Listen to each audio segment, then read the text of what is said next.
Oi, pessoal, boa tarde, tudo bem? Eu sou a Ana Lívia, ela é a Natália e ela é a Vera.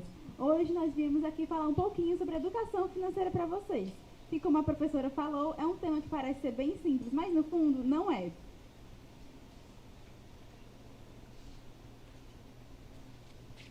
Nós vamos começar um pouquinho a nossa discussão tratando um pouco da linha do tempo, que aborda o comportamento financeiro versus a idade. Porque, se vocês notarem, ao longo da vida, em cada fase dela, nós temos um comportamento financeiro diferente.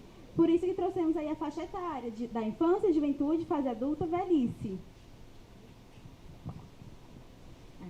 Vamos começar falando, né, um pouco aqui na infância. Por que as crianças tendem a querer possuir tudo que elas veem, né? Você vai no mercantil com a criança, Ave Maria, é quase um desespero. Porque tudo que ela vê ali, ela quer. Porque a criança é tudo muito novo para ela. Então, tudo ela quer conhecer. A criança é dela, né? Instinto já nosso, não, humano, de querer conhecer, a curiosidade. Então, bota uma cor que chama mais atenção, ou então um formato diferente, isso já chama a atenção dela e ela já vai querer ali consumir, conhecer, e cabe a nós, adultos, né, já começar na infância a mostrar que não é assim, que a gente tem que primeiro não só comprar pela emoção, porque a criança age muito pela emoção. Então a gente tem que ir ali, começar a educá-lo desde pequenininha mesmo, que você primeiro precisa ver se você precisa. E aí você pega aquilo e a gente vai ali abordar com ela. Você precisa disso? A gente já não tem isso em casa? E aí, a partir daí, a gente já começa essa educação financeira, que aqui no Brasil a gente peca muito em relação a isso. Né? A gente não tem essa educação financeira, a gente só fala que não vai comprar e pronto, e tchau, acabou. É isso.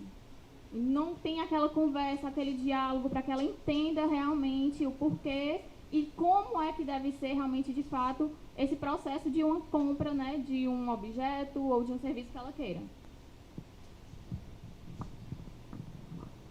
Ainda na questão da juventude, nessa questão do agir muito pela emoção, comprar muito pela emoção, nós temos o maior exemplo hoje em dia, que é a garrafa Paco. Se vocês olharem, quase todo jovem tem uma garrafa dessa, porque justamente virou febre, está na moda, todo mundo quer comprar, quase todo mundo tem uma. É justamente por isso. Por que o jovem tende a gastar mais do que possui? Por que existe a competição em adquirir um produto na moda? Justamente, quando lançou essa garrafa Paco, nosso maior exemplo, né? Quase todo mundo adquiriu de primeira.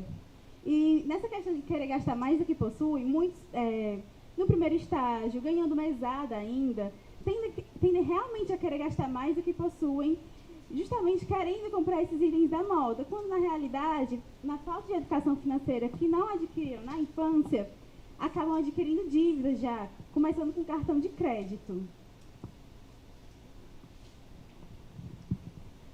Nessa primeira fase adulta, né, ali no início, aos 18 anos, você consegue ali um estágio, entra na faculdade, o cartão de crédito já é liberado e começa a querer comprar sem pensar se o seu orçamento realmente vai dar para aquilo ali que você está querendo e desejando naquele momento, que é inclusive um assunto que a gente vai falar um pouquinho mais na frente, né?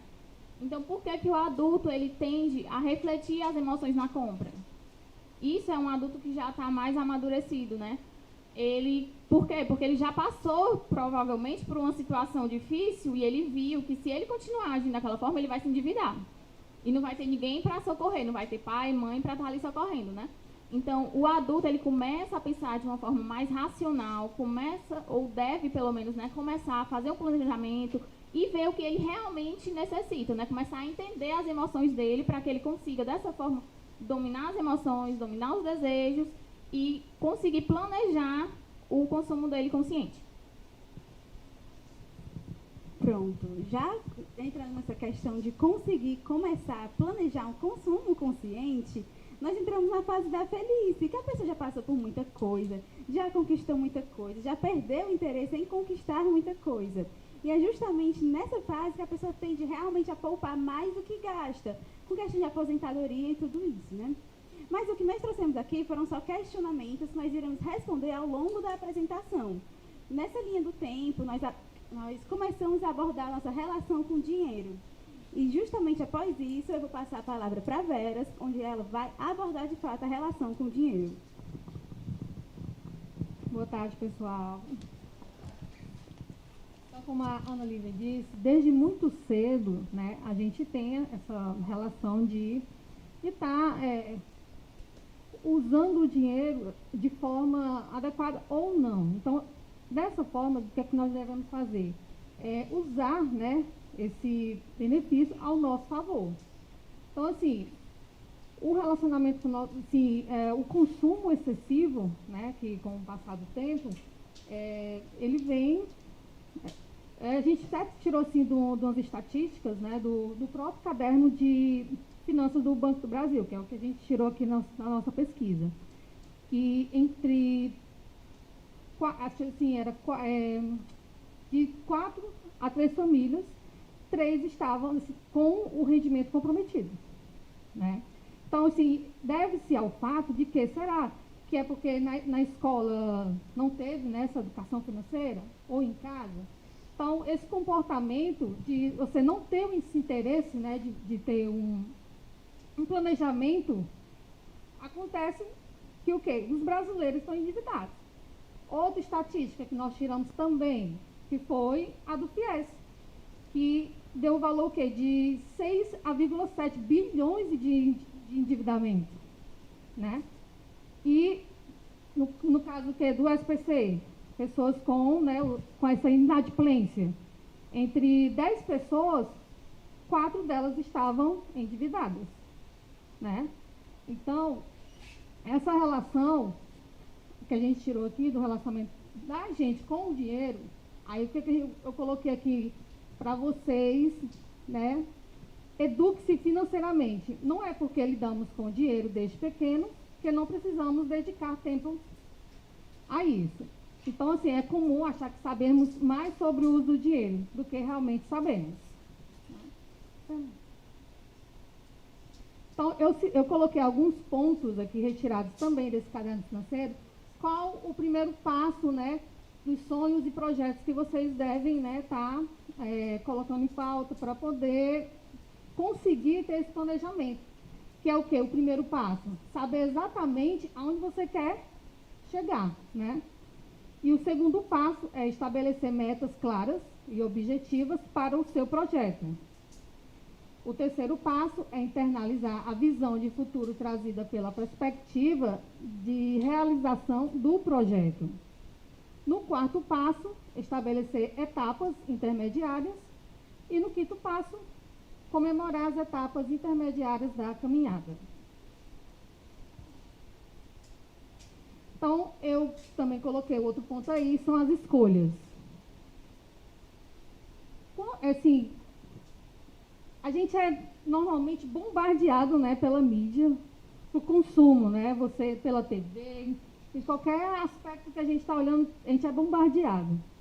Então, assim, a gente tem que ter esse equilíbrio entre a emoção e a razão, né? Então, assim, vivemos, assim, numa época em que, no passado, as pessoas do passado, elas não tinham tanto crédito como tem hoje, né? Pix, ou você vai, assim, antigamente, assim, eu vou botar assim, uns 10 anos atrás, tinham os monitores, chamavam você para fazer cartão de crédito e era muito fácil. Só precisava do comprovante de residência. Hoje não. Hoje não precisa nem comprovar renda para você ter crédito, né? Então, assim, você tem que ter esse equilíbrio, né, entre a emoção e a razão, no caso, se você for comprar algo, né, que não supera a sua necessidade, você tem que diferenciá-lo. Então, eu coloquei aqui, no processo de escolha, a emoção e a razão funcionam como dois lados de uma balança. Então, elas devem manter sempre equilibradas. E tem também o diferencial de necessidade e desejo, né? Necessidade é diferente de desejo. Saiba diferenciá-los. Tanto uma quanto a outra são importantes para nós. Confundir esses dois conceitos pode trazer sérios problemas, né, financeiros.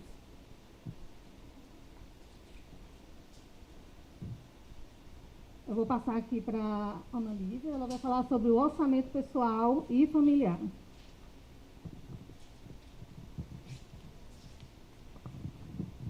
Pronto, gente. Agora que a gente já estabeleceu os questionamentos que irão orientar o nosso trabalho, nossa pesquisa, nossa apresentação, e a Vera já falou um pouco da nossa relação com o dinheiro, agora nós vamos entrar na parte do orçamento propriamente dito.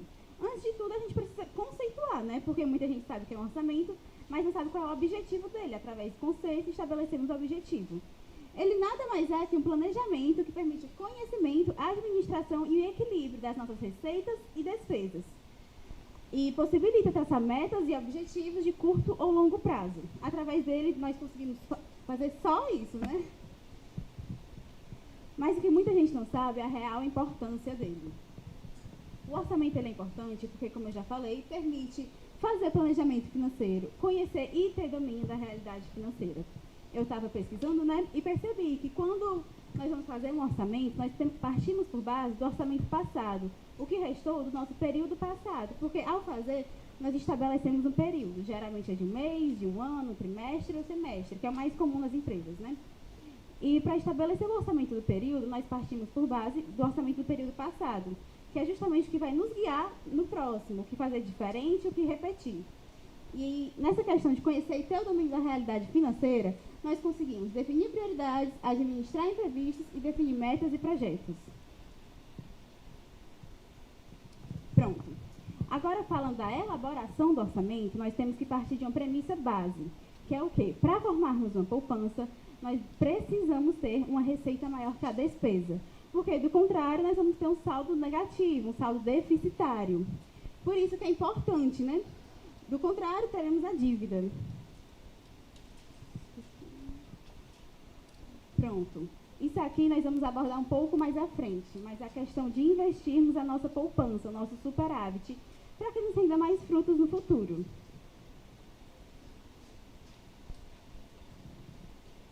Pronto, gente. Ao pesquisar para fazer essa apresentação, eu me deparei com uma série de possibilidades de fazer um orçamento, mas percebi que a mais fácil e a mais comum é a que tem a nossa pesquisa do Banco Central, nosso caderno de cidadania financeira, né? Nós iniciamos ele em 4 etapas: planejamento, registro, agrupamento e a avaliação. Mas antes de tudo, o que eu falei sobre definir o prazo de um mês ou de um ano, que é o mais comum, né? Na nossa primeira etapa, nós precisamos diferenciar as receitas e despesas fixas das variáveis. O que é isso? A receita fixa é aquela que entra todo mês certinho na nossa conta bancária, tipo o nosso salário. Já a nossa receita variável é a questão que eu trouxe aqui do ganho de comissão, que querendo ou não, todo mês muda. Se você faz uma venda a mais, uma a menos, vai mudar a sua comissão. Isso é uma renda variável, por mais que entre adicionada à renda fixa. De despesa fixa e variável, eu trouxe aqui o aluguel, que no caso da fixa, né? Que todo mês é aquele valor certo. Já de despesa variável, eu trouxe a questão das contas. Conta de água, conta de energia, que todo mês, por mais que venha na mesma faixa de valor, é um valor diferente. Não dá para tabelar ele porque nunca vem o mesmo, né? Também trouxe a questão da importância de lembrarmos os compromissos sazonais. No começo do ano, nós lidamos com muitos tributos, tipo IPVU, IPTU e IPVA. E também dos nossos compromissos já assumidos, tipo a fatura do cartão de crédito. Todo mês vence, então é importante colocar no nosso orçamento como uma despesa variável. Partindo para a nossa segunda etapa, nós temos o registro, que nada mais é, nada menos do que lançar todas as nossas receitas e nossas despesas. É importante nós lançarmos durante o dia, a cada receita, a cada despesa que temos. Porque se formos para lançar no final do dia ou no final do período, vamos esquecer alguma e o balanço no final do mês não vai bater. Por isso que realmente é importante anotar a todo minuto. Comprou uma água, anota, porque no final do mês vai fazer diferença. Partindo para a nossa terceira etapa, é o agrupamento. Querendo ou não, se você seguir o lançamento da despesa conforme pedido, você vai notar que serão muitos lançamentos. Por isso que é importante categorizá-los. Despesa com, eu trouxe aqui, transporte, alimentação, lazer, educação e mercado, por exemplo. Porque ao longo do mês, você deve gastar muito em Uber. Se você lançar todas as corridas de Uber, é interessante categorizá-la para no final do mês você ter uma noção do quanto gastou.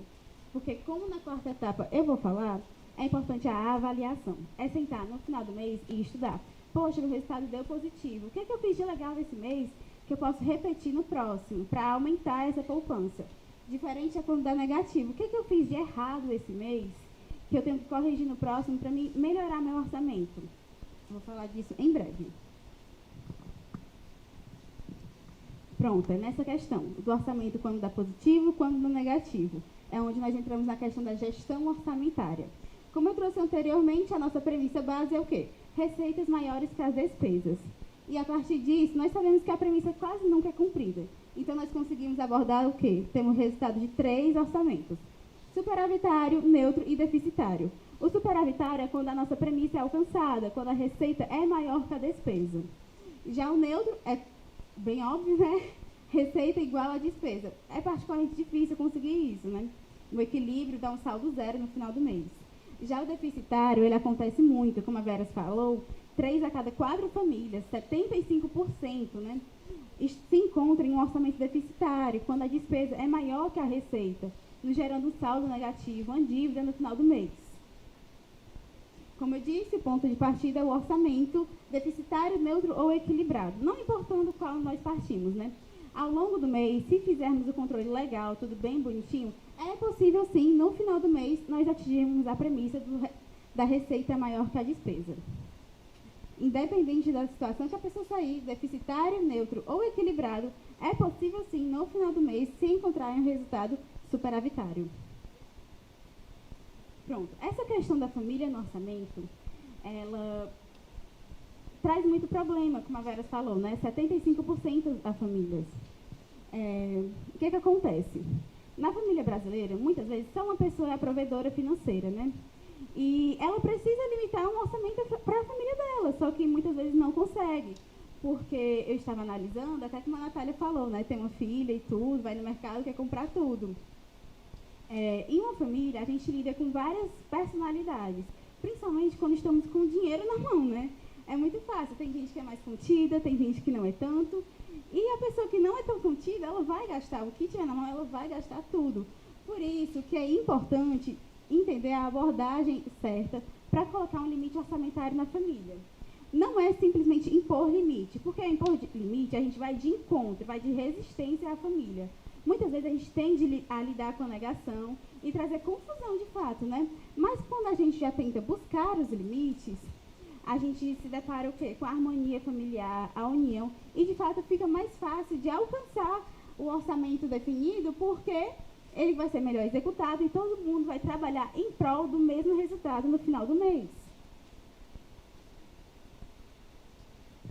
Pronto, gente. Agora que nós já entendemos o real objetivo do orçamento, nós também precisamos entender sobre a questão da prevenção, proteção, seguros, esse tipo de situação. Vou passar para a Vera, para ela falar um pouco melhor sobre isso, mas depois voltamos. Eu vou até, antemão, perguntar a vocês, porque eu estou vendo o rostinho de vocês, mas eu quero conhecer um pouquinho. Assim, não vão lá fora ficar me pedindo o que eu vou falar. Aqui, viu? Você pode assim, Vera, cadê meus R$100? Vamos supor, né, que eu vou dar aqui R$100 para vocês, para cada um, na mãozinha de vocês, ó. Não vão ficar pedindo, eu disse, não vão ficar me pedindo. Aí, o que acontece? Vou dar R$100 aqui. Aí, o que é que vocês vão fazer? De imediato, bom, eu estou ganhando esse dinheiro, eu não trabalhei, não suei para isso. Aí, eu queria ver de vocês. Vocês vão investir, né? Ou vão colocar no banco, se eu pegar esse dinheiro aqui, vou botar lá na minha poupança, algo do tipo. Vocês vão, não, eu vou gastar R$50 e o resto, né, os outros 50, eu vou colocar a poupança, algo do tipo.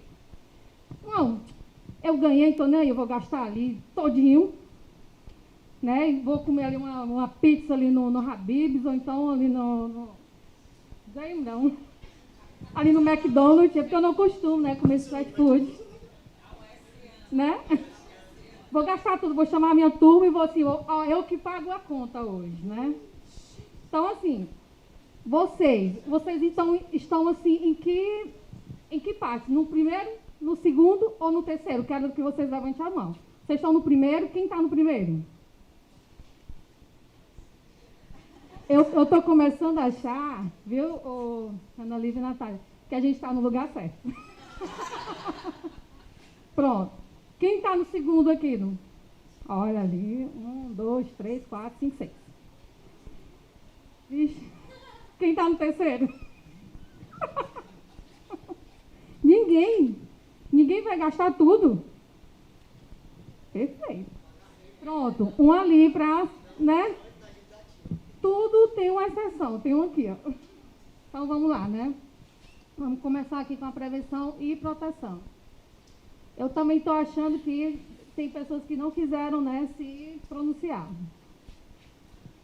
Vamos lá, prevenção e proteção. Os riscos que estamos expostos. O risco pode ser definido, né, como um evento incerto ou de data incerta, que independe da vontade. Então, assim, existem 3 maneiras de lidar com o risco. Não tomar atitude, formar uma poupança e formar um seguro.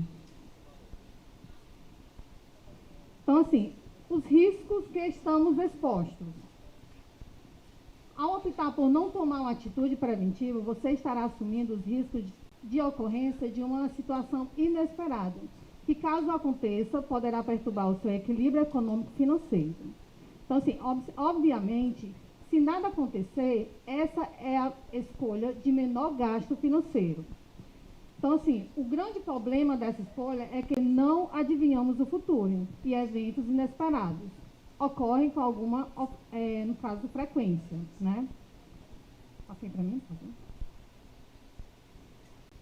Aí eu listei esse ponto aqui do 3.1, tirado do caderno financeiro, que se vocês quiserem se aprofundar um pouco mais, né? A gente tirou do Banco do Brasil. Perdão. É do bebê. Eu tirei do bebê. Viu?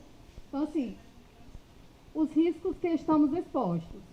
A segunda opção é formar uma poupança para eventualidades, né, que apresentam menos riscos que a anterior, mas é necessário muita disciplina para colocá-la em prática, já que nessa situação você decide constituir uma poupança separada. Então, assim, no entanto, para que funcione bem, é necessário que 3 fatos ocorram.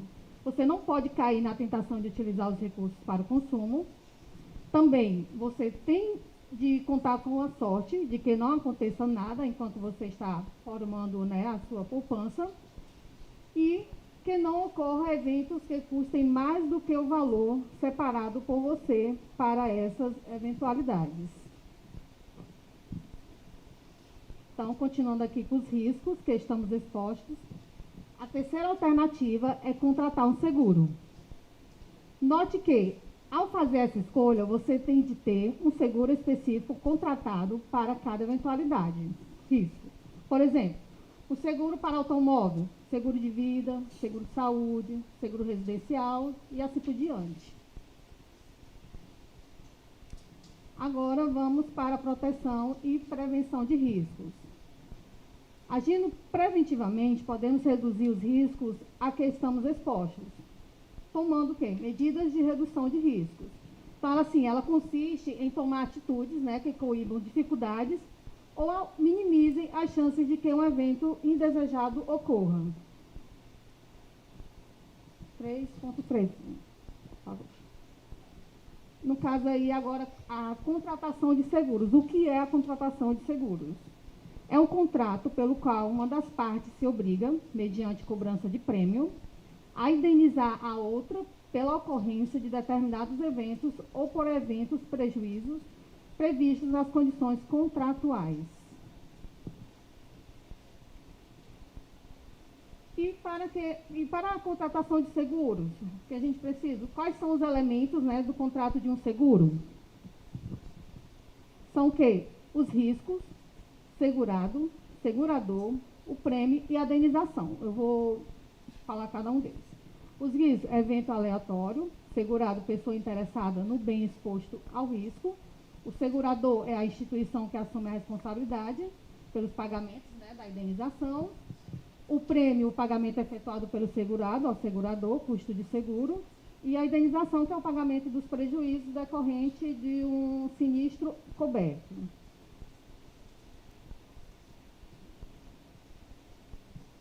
Aí, quais são os motivos, né, para se contratar um seguro? Obter tranquilidade, evitar prejuízos maiores do que o seu orçamento possa suportar, evitar transtornos e complementar as medidas de redução de riscos. A necessidade de se contratar um seguro também é de cunho pessoal e varia em cada caso concreto. Portanto, contratar um seguro ou não deve ser uma escolha pessoal.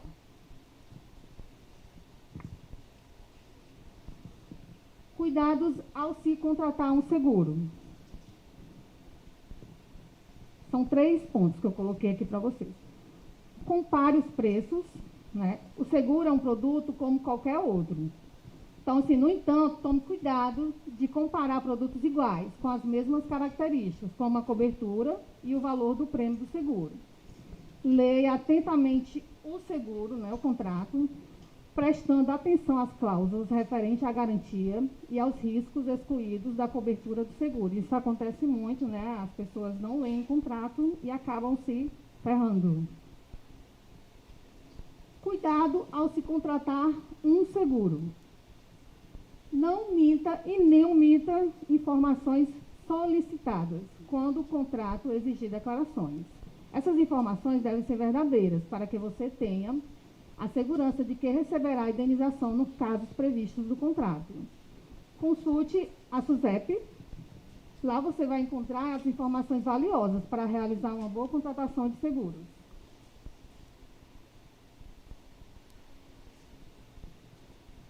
Agora eu vou falar aqui um pouquinho da aposentadoria. Preparar-se para a aposentadoria envolve diferentes aspectos, os desejos, os sonhos e as escolhas de cada um. E seja qual for a sua escolha, uma coisa é certa, haverá implicações financeiras. Quais são elas?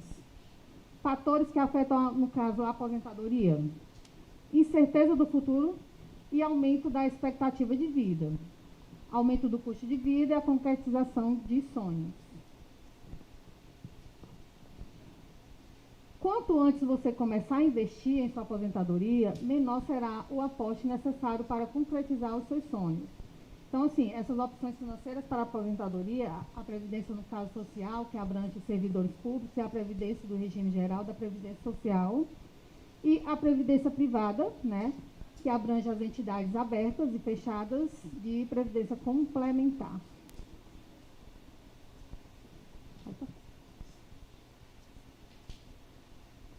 Quais são os planos obrigatórios? São aqueles que não nos permitem escolher se vamos ou não fazer a contribuição. Eles são obrigatórios, dependendo da situação em que nos encontramos no mercado de trabalho, como exemplo aqui o CLT e o servidor público.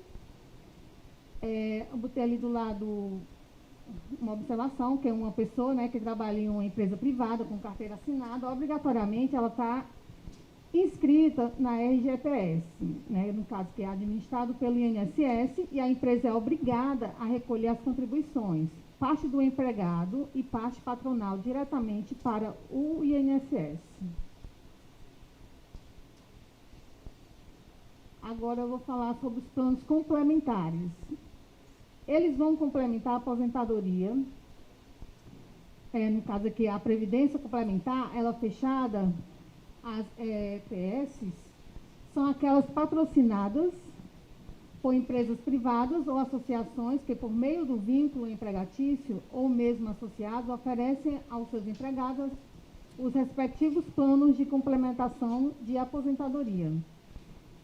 E, no momento assim, da aposentadoria, os planos complementares, eles são de 2 tipos: os planos de previdência complementar, fechada, e de previdência complementar aberta.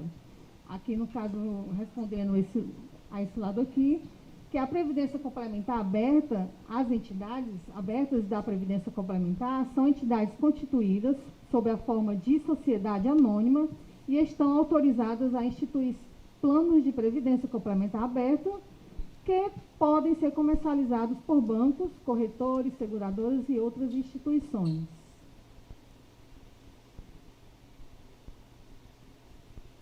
O ponto 4. A estratégia independente consiste na autoadministração de investimento, visando a sua aposentadoria. E ao seguir essa estratégia, você se torna gestor dos seus investimentos e passa a ser o responsável pelas escolhas de produtos e pela decisão dos momentos de compra ou venda dos ativos. Em outras palavras, você decidirá, né, se vai investir em poupança, CDB, títulos públicos, ações, imóveis e etc. E quais são as vantagens, né, das estratégias independentes e as desvantagens? No caso aqui, as vantagens é a possibilidade de maior retorno financeiro devido à eliminação de intermediários. Oi? Tá bom. E a liberdade na administração do dinheiro, possibilidade de aprendizagem. E as desvantagens, risco do uso de recursos para as outras finalidades, inabilidade da gestão dos recursos pode acarretar perda de dinheiro, demanda, dedicação e tempo de estudo em relação aos assuntos financeiros. Vou passar aqui o consumo planejado e consciente. Agora a gente vai falar um pouquinho sobre o consumo planejado consciente, né? Planejando o consumo. Aqui, primeiramente, a gente vai ter que entender que é preciso a gente aprender a controlar os nossos desejos. Porque se a gente for satisfazer todos os nossos desejos momentâneos, a gente vai acabar caindo, né, em um endividamento. Então, aqui vai ser importante você ter disciplina, aprender a controlar suas emoções e aprender a anotar e a planejar as suas entradas e saídas, né, suas receitas e suas despesas. Lembrando que o consumo, ele não é algo ruim, ele nos permite, né, atingir ali as nossas necessidades, sonhos, né, realizar sonhos e também desejos. Porém, ele precisa ser planejado para que você não entre no endividamento.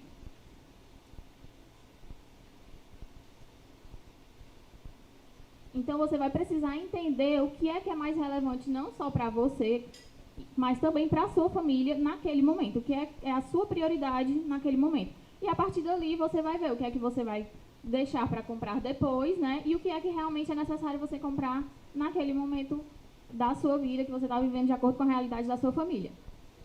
E com o planejamento financeiro, você irá consumir mais e melhor, mais no sentido de que você vai aprender a, por exemplo, a marca que você está comprando está mais cara. Então, que tal você experimentar uma outra marca que está mais barata e talvez tenha a mesma qualidade daquela outra? E aí você vai estar economizando, então você vai estar consumindo mais, mas você vai estar gastando menos.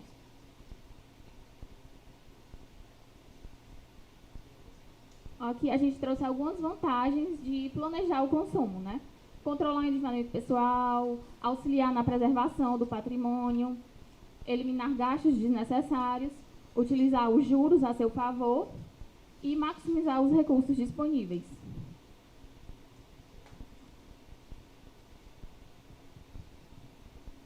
Aqui alguns pontos que podem estar dificultando o seu planejamento financeiro. Querer satisfazer um desejo momentâneo. Às vezes você quer fazer muito uma viagem e se você deixar para comprar uma passagem ali, quero viajar a próxima semana, todo mundo aqui sabe que a passagem vai estar mais cara. Então, se você conseguir planejar, você vai comprar ela mais barata, então você consegue economizar.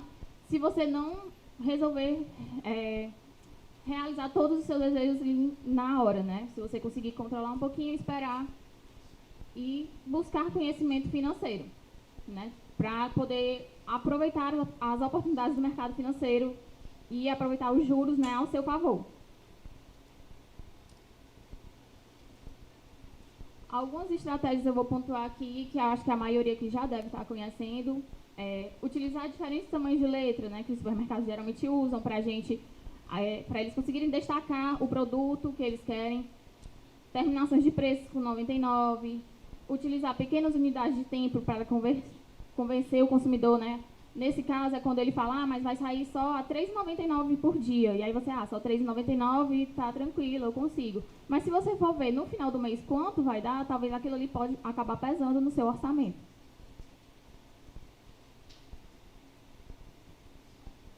Algumas técnicas de venda dos supermercados. O ambiente agradável, não tem relógios, porque se tiver relógio você vai ficar preocupado com a hora, né? Então eles já fazem isso propositalmente. produtos mais caros e famosos, com fácil alcance das crianças, como foi dito anteriormente, né? As crianças costumam já querer comprar já sem pensar muito, então elas começam ali a encher o saco do pai, da mãe e acaba levando só para não ter que ficar escutando aquele choro ali e acaba cedendo. Então eles deixam ali de fácil acesso propositalmente.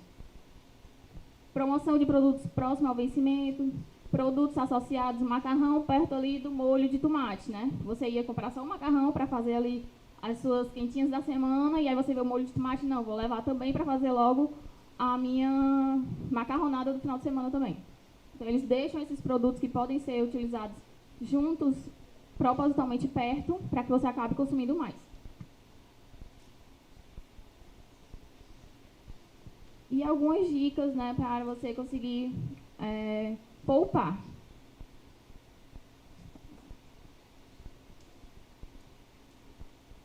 Pesquisar os preços, pechinchar e negociar, pagar à vista, né, para tentar ter um maior desconto.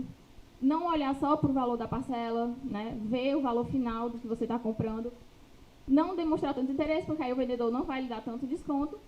E pesquisar na internet os preços. Isso aqui, gente, é algo que a gente... mas isso aí todo mundo já sabe. Todo mundo já sabe, mas nem todo mundo aplica. E tem uma diferença muito grande aí. Assim como várias outras coisas nossas, todo mundo sabe que tem que comer saudável, mas nem todo mundo come.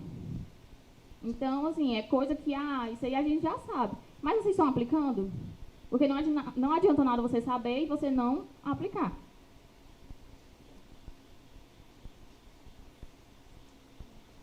Aqui algumas atitudes que o consumidor pode estar adotando no supermercado, né, para tentar não gastar tanto, né? Fazer uma lista de compras e anotar os preços médios que você costuma pagar naqueles produtos. Não ir ao supermercado com fome, que eu acho que isso aqui todo mundo já sabe. Ao levar as crianças, é importante, antes de ir ao mercantil, conversar com ela e já impor os limites. Já estabelecer ali o que é que vai ser comprado e o que não vai ser comprado e explicar para ela o porquê daquilo ali. Comparar os preços e comprar os produtos da estação, que costumam ter preços menor e melhor qualidade.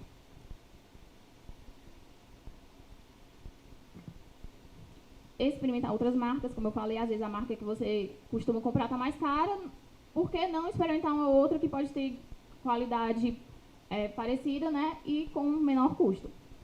Saber aproveitar as promoções, mas não ser vítima delas. Muitas vezes a gente vê que o produto está em promoção e já compra, mas quando você chega em casa, já tinha ali na geladeira. O que é que acontece? Vence, você não consome e você acabou só desperdiçando e gastando. Acompanhar o registro dos produtos no caixa, já aconteceu comigo, inclusive, da moça que estava passar duplicado. E às vezes você nem vê, então isso é importante. E a gente não costuma conferir a nota, é algo que a gente não faz, a gente não tem esse hábito. E ficar atento, né, para o prazo de validade, como eu falei.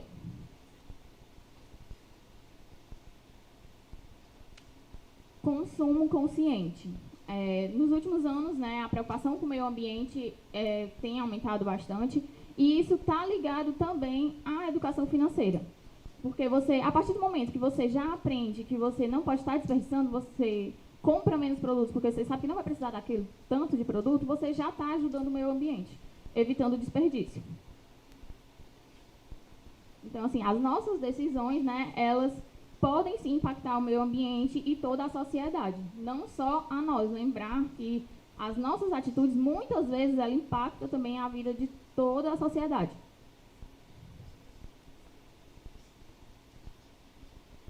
Como contribuir com a sustentabilidade, né, reduzir o consumo desnecessário, melhorar a qualidade de vida e o bem-estar pessoal e da sociedade, que é aqui quando você consome menos, você consegue evitar o desperdício. Dicas para quando consumo consciente no supermercado, né? Na hora de ir ao supermercado, siga a sua lista que você preparou, porque às vezes a gente faz, chega lá, não segue, mas só isso daqui, mas só mais isso daqui. Quando você vai ver, a lista dobrou já, porque você não seguiu. Então, se você se comprometeu a realmente seguir a lista, siga, né? Leve aquilo ali a sério, como você leva no trabalho, a faculdade. Priorize frutas da estação, não compre produtos apenas pela aparência ou pela novidade, né? E sim porque você está realmente precisando dele.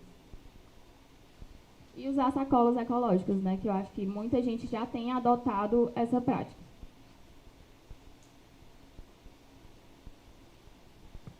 Agora a Ana Lívia vai falar um pouquinho com vocês sobre poupança e investimento.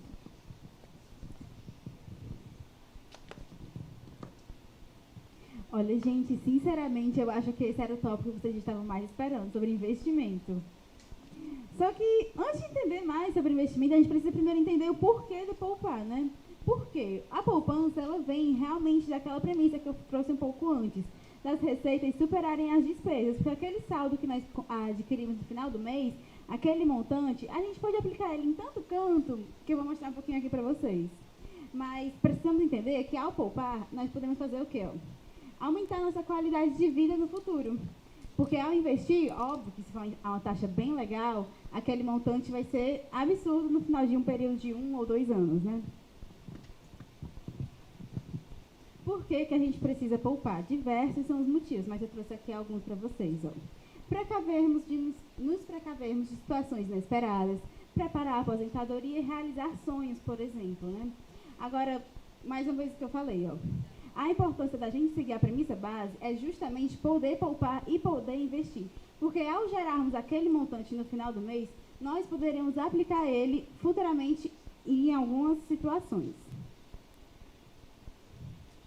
Agora, para a gente entender mais um pouco, a gente precisa saber a diferença entre poupança e a caderneta. A poupança é aquilo que sobra, é aquele montante. A caderneta é a aplicação disso. Basicamente, você vai pegar o que sobrou e vai aplicar. Isso é caderneta. É só um tipo de investimento, praticamente.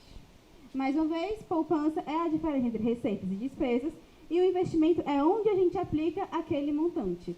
Sabendo disso, a gente pode partir para o quê? Os motivos. Caso eu não tenha convencido vocês, está aqui alguns motivos, né? Para vocês investirem. Construir sonhos, ter independência financeira, que eu acredito que é o que muita gente busca no momento, e ter uma reserva para emergências. Pronto. Para a gente poder falar mais sobre investimento, a gente precisa saber os componentes. Liquidez, risco e rentabilidade. Liquidez é a velocidade que nós podemos ter aquele dinheiro que a gente investiu em mãos. É basicamente isso. É a velocidade que nós vamos conseguir resgatar o investimento e transformá-lo em dinheiro próprio para uso. Já o risco, como a Vera falou, só que eu falo na questão do seguro, o risco que estamos expostos ao nos metermos com investimentos, né? Sempre tem e não dá para negar. E a rentabilidade é o retorno que um certo investimento pode trazer para a gente. O que a gente precisa saber antes de investir? Segundo o CVM, a Comissão de Valores Mobiliários, precisamos saber duas coisas. Qual é o nosso perfil de investidor e as características do investimento que nós vamos fazer. De perfil de investidor, nós temos 3. O conservador, o moderado e o arrojado. O conservador é aquele que está mais atento ao risco, por isso que ele não é tão liberal. Ele até dá muita importância à rentabilidade, mas com muita cautela. Já moderado, ele procura o equilíbrio entre os 3, que nem eu mostrei aqui, ó. O ponto de equilíbrio entre a liquidez, a rentabilidade e o risco é esse pontinho amarelo aqui. É nesse amarelo onde mora o investidor moderado.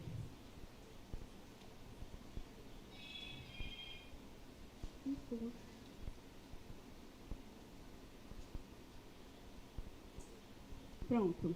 E o arrojado é aquele que está dando realmente muita atenção à rentabilidade. Ele não liga muito para risco. Ele só quer saber da liquidez e da rentabilidade que ele vai adquirir com aquele investimento. Pronto. Agora o objetivo do investimento. Para a gente poder fazer um investimento, primeiro a gente precisa responder uma pergunta. O que eu pretendo fazer com o dinheiro? Ao responder essa pergunta, a gente consegue já direcionar o nosso investimento. Eu quero pagar uma faculdade, eu quero comprar um carro, eu quero comprar minha casa. Quando nós temos a resposta, nós conseguimos o quê? Porque, de fato, né, ao termos a resposta, elas implicam em quê? Em modalidades diferentes de investimento. Porque para cada resposta, tem um investimento mais adequado, considerando o seu perfil e as características do investimento que nós vamos fazer. Ao adquirirmos a resposta, nós partimos para o próximo passo, que seria o quê? O horizonte de aplicação, o prazo do investimento. O prazo que eu quero ter a rentabilidade, eu quero ter a liquidez daquele investimento. Quando eu adquiro a resposta do motivo de eu querer aquele investimento eu consigo responder qual é o prazo que eu preciso dele, eu consigo responder o meu horizonte de aplicação. E aí eu consigo determinar melhor qual investimento eu vou fazer. Pronto. Aí aqui eu trouxe as modalidades e os tipos de investimento. Eu trouxe a renda fixa e a renda variável. A renda fixa, ela possui o quê? Regras de remuneração definidas no momento que eu faço o investimento. Já a renda variável não tem. O retorno do capital não pode ser dimensionado na hora da aplicação, só futuramente. Aí aqui eu trouxe essa imagem, gente, que dá para qualificar melhor qual é o investimento, se é renda fixa ou variável. Se a pessoa busca por uma rentabilidade maior e uma liquidez maior, ela vai mais para a renda variável.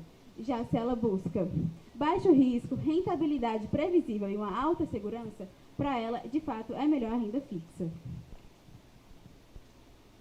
Pronto. Aqui eu trouxe algumas recomendações a investir, que foram o que eu já falei, né?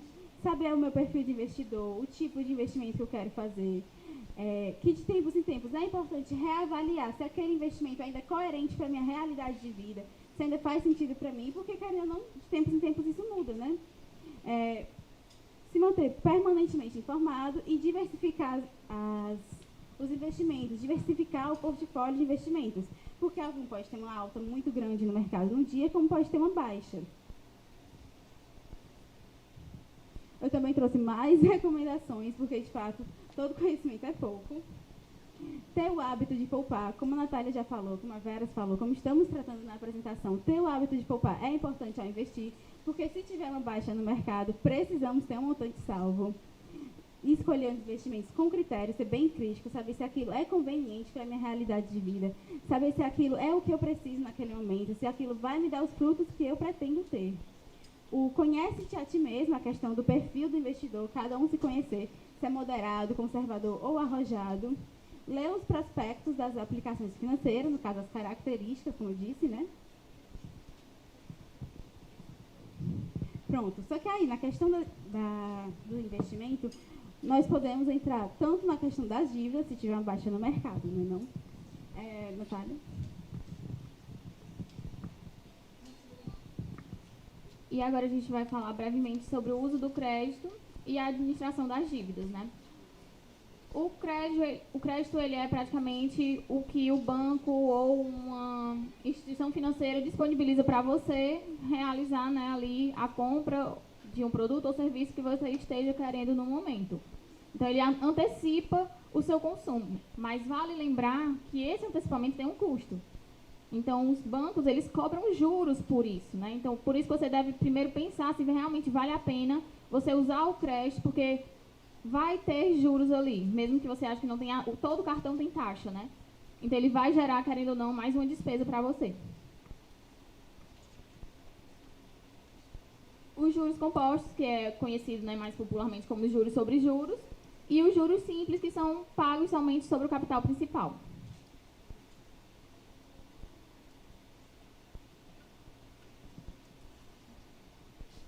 Pronto, as instituições financeiras, elas fornecem crédito, né, desde que você não esteja inadimplente, mas elas costumam analisar se você tem uma, vamos dizer, probabilidade alta ou baixa de arcar com aquele empréstimo que ele está fazendo para você, porque o crédito é um empréstimo, não deixa de ser. Então, de acordo com essa análise, a taxa de juros pode ser mais alta ou mais baixa. Aqui algumas vantagens de usar o crédito, né? Antecipar consumo, atender alguma emergência ou aproveitar alguma oportunidade. As desvantagens é porque tem custo, essa antecipação do seu consumo, risco de endividamento excessivo, caso você não anote, caso você não tenha um planejamento, você pode acabar esquecendo de botar aquilo ali, né, no seu orçamento, e no final do mês você não vai ter dinheiro para pagar o que você comprou. E o limite de consumo futuro acaba ficando comprometido, porque você assumiu uma nova dívida. Porque, querendo ou não, usar o crédito, a partir do momento que você usa o crédito, você já está assumindo uma dívida.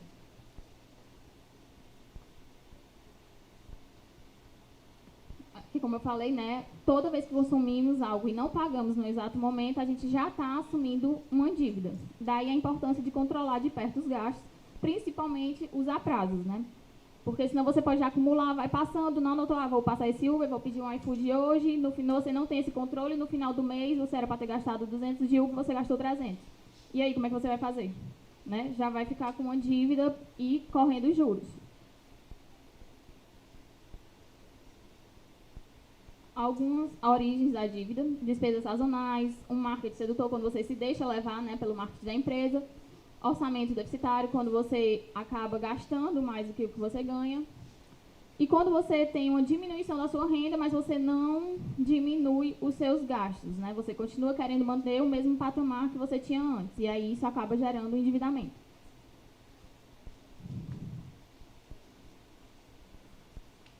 Consequências do endividamento excessivo: perda de patrimônio, comprometimento da renda com pagamentos de juros e multas, redução do consumo futuro, fora que acaba gerando também, às vezes, conflito familiar, porque a pessoa acaba ficando estressada, nervosa, e o núcleo familiar acaba sendo abalado. Como sair das dívidas, né? Então, primeiro, é preciso você ter consciência. Não adianta, eu gastei um pouquinho a mais de Uber, mas vai dar certo. Aí no próximo mês faz de novo. Então, não é assim que funciona. Você, a partir do momento que você viu que você gastou um pouco a mais, você está ali, isso ali já é o alerta para você começar a fazer o seu planejamento e segui-lo, né? Não adianta você planejar e não seguir. Mapear suas dívidas, renegociar as dívidas e reduzir os gastos, para que dessa forma sobre, né, dinheiro para você estar arcando com as dívidas que você tem. Reduzir alguns gastos também, né, para poder conseguir poupar mais e acabar pagando as dívidas.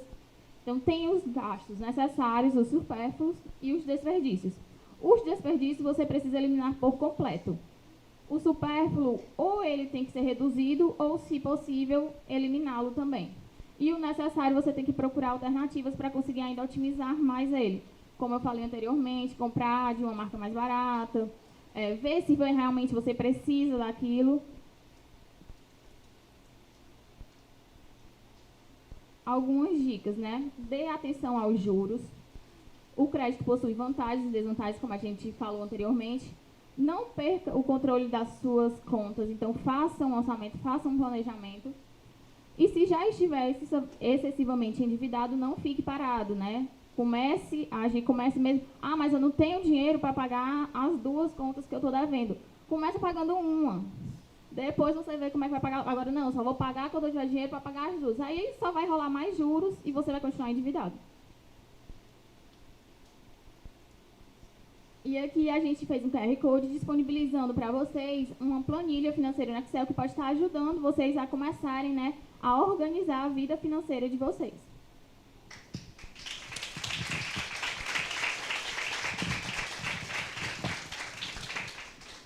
Calma, gente, não acabou ainda. Calma. Abram com a câmera, vocês vão ver como tá legal essa planilha. Eu elaborei ela com a Natália. O acesso dela é só com o e-mail institucional, certo? O que acontece? O que acontece? Aqui nós abrimos todos os meses, copiamos a planilha para todos os meses, certo? Se vocês forem estudar essa planilha bem direitinho, vão ver que ela está bem completa e dá assim para controlar os gastos de vocês. Temos aqui o mês, total das receitas, que essa coluna aqui das receitas, ela está para somar. A soma das despesas variáveis e as fixas também está para somar, vou já puxar para lá. Também temos uma aba para reserva de emergência, dá sim para vocês constituírem uma reserva de emergência.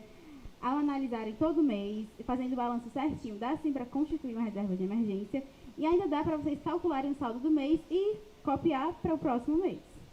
Aqui nas receitas, data, descrição, categoria, que eu falei que era importante sim você categorizar para poder analisar ao final do mês se você gastou muito ou pouco naquele setor, o valor e o tipo do pagamento. É interessante analisar o tipo do pagamento, se foi à vista, se foi no banco, se foi qual banco também, né?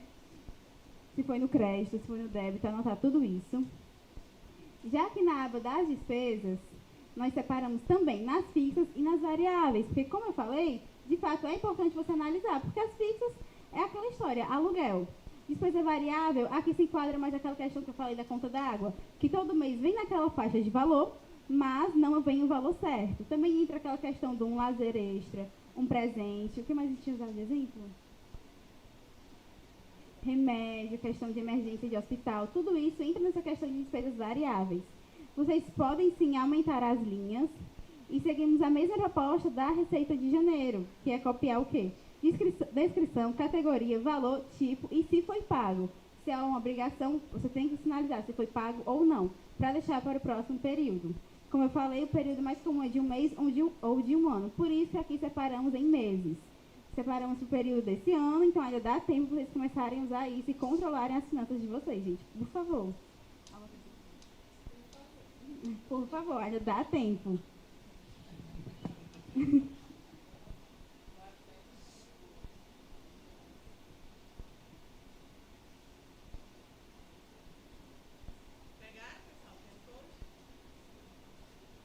Ah, gente, outra coisa. Estamos com a meta de bater os 1.000 seguidores no Instagram do NAF. Por favor, comecem a seguir agora. Vamos ver se a gente fecha os 1.000 seguidores ainda hoje.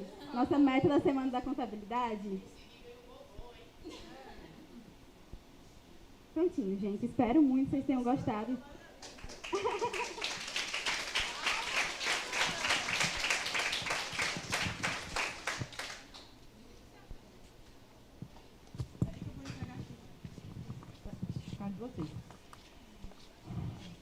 Pessoal, eu queria mais palmas, porque as meninas pesquisaram. Elas se dedicaram muito, estavam muito ansiosas, mas, viu, não morreram. São lindas, belas, né? E foi, assim, brilhante, muito conhecimento.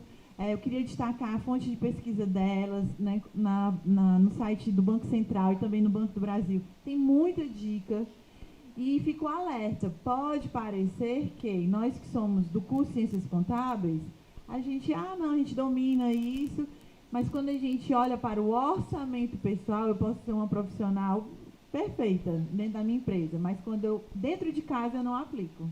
Isso acontece, pessoal? Hein? Pessoal, 2 empregos públicos e tal, aí acho que está tudo bem, né? Mas aí lembrem, né, do primeiro dia, né, com o perito, né? Morre de ganhar dinheiro, mas também tem o quê? Muito o quê? Despesa. Quanto mais se ganha, mais se gasta. E aqui o que elas alertaram muito bem é a questão de que só se poupa quem tem o excedente. Né? E para ter o excedente é que é difícil, gente.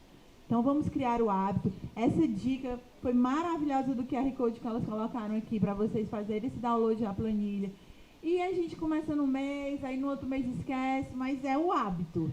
Nem que seja todo dia lá R$5, e depois vai aumentando para 10, 50, e quando você menos esperar, vai estar como o Anderson aplicando lá no Nubank, não é não? E vai pagar imposto de renda. Mas está tudo bem. Então eu queria que o professor Samuel, né, entregasse aqui o certificado das minhas contabilindas.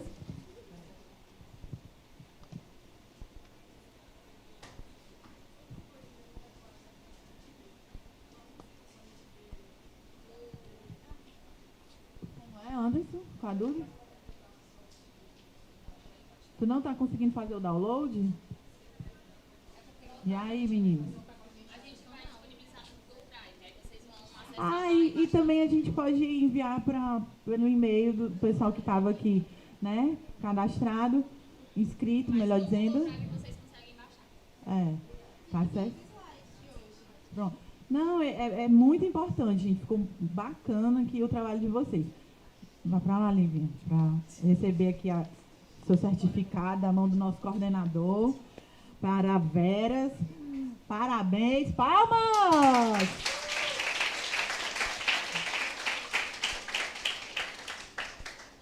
Ao close. Para a Natália.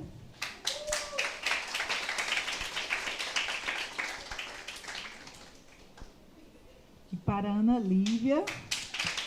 Bora, parece que não comeram feijão hoje, meu povo. Pelo amor de Deus.